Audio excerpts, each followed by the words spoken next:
We started our journey way back 2017. Way back then,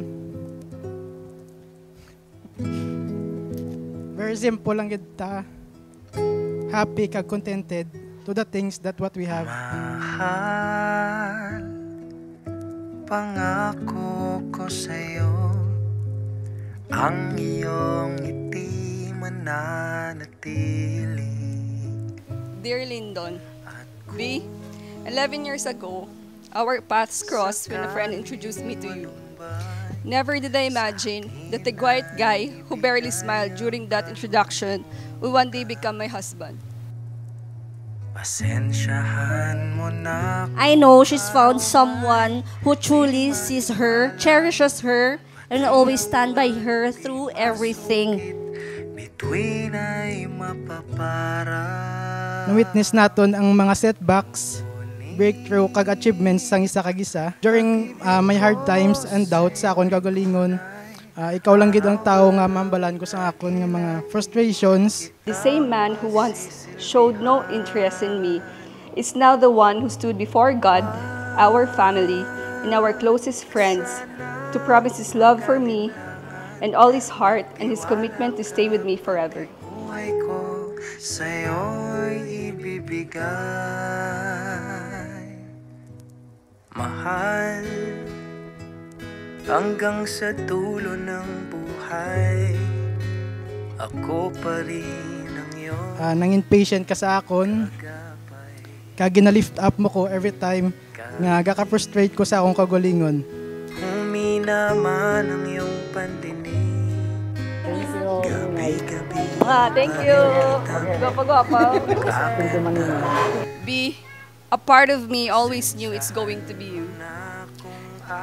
I know we'll go through many seasons in life together.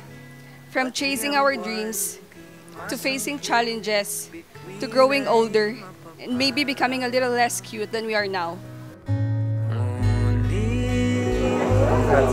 Pag-ibig ko sa'yo.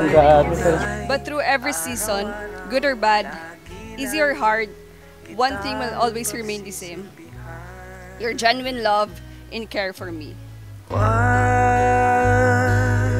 ka sanang mag-alinlangan, magtiwala ka, pati buhay ko sa'yo'y bibigay.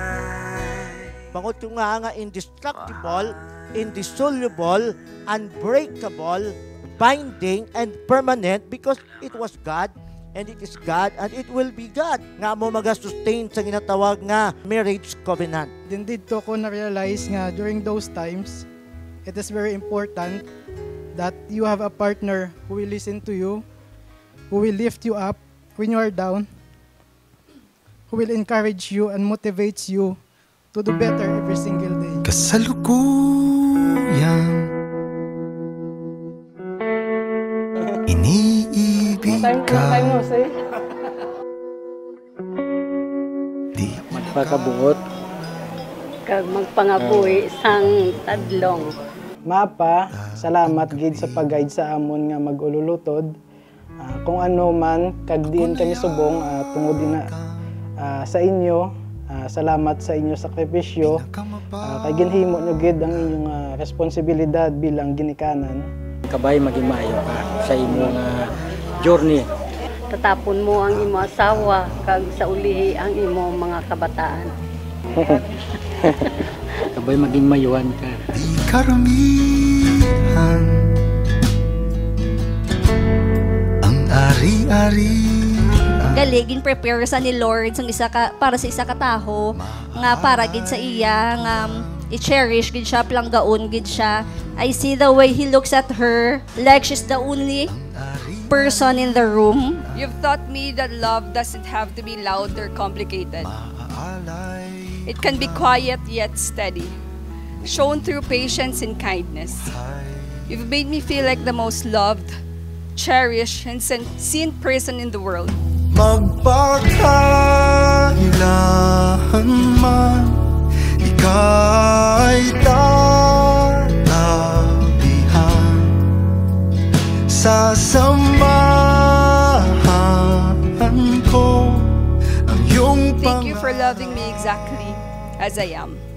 I can't begin to describe how much I love you and this little life we built together.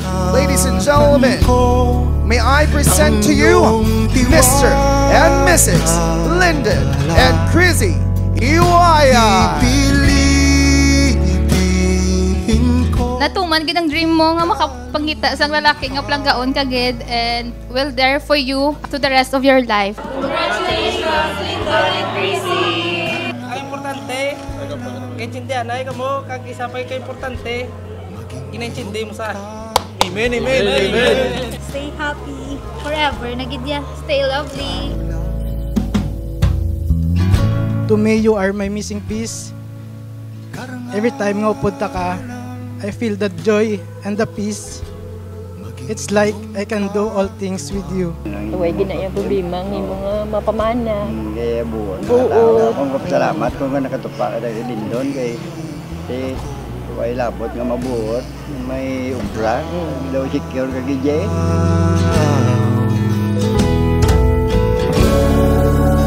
Una sa tanan, gapasalamat ko sa kabuhi ginhatag niyo sa akon sa pagtingwa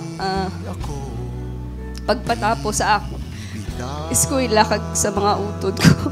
Kabalo ko nga ang isa sa mga pangamuyo nyo sa amon magulutod nga nakakita kami sang laki nga tadlong. Hindi kami sakiton kag palanggaong kami. Gusto ko iaba sa inyo, nanay, tatay, hindi na makabalakas ako. Kaya gingaan sa Ginoo. Isang lalaki nga. Palangga ko kag hindi ko pagpabayan. Magpakailangan man, ika'y tatabihan sa samahan ko ang iyong pangarap. Your love has saved me so many times that I know everything is going to be fine when your hand is resting next to mine. I believe you are the angel that God has sent to me in this life. I vow to stand beside you as we chase our dreams, face challenges, and build the life we've always talked about. And when the time comes, I vow to build a family with you, a family filled with laughter, warmth, and love. Mamahalin sa hirap at ginhawa. And because of that, I promise to support you. I promise that I will be there for you. I promise to make time for you. I promise to take care of you. So in other words, I want to do it all with you and I love you so much. Iibigin ka. I can't promise we'll always have it easy, but I promise we'll always have each other. My biggest dream is spending the rest of my life with you. Whatever happens in the year ahead, I'll stay, I'll fight, and I'll choose you always. I love you so much, B.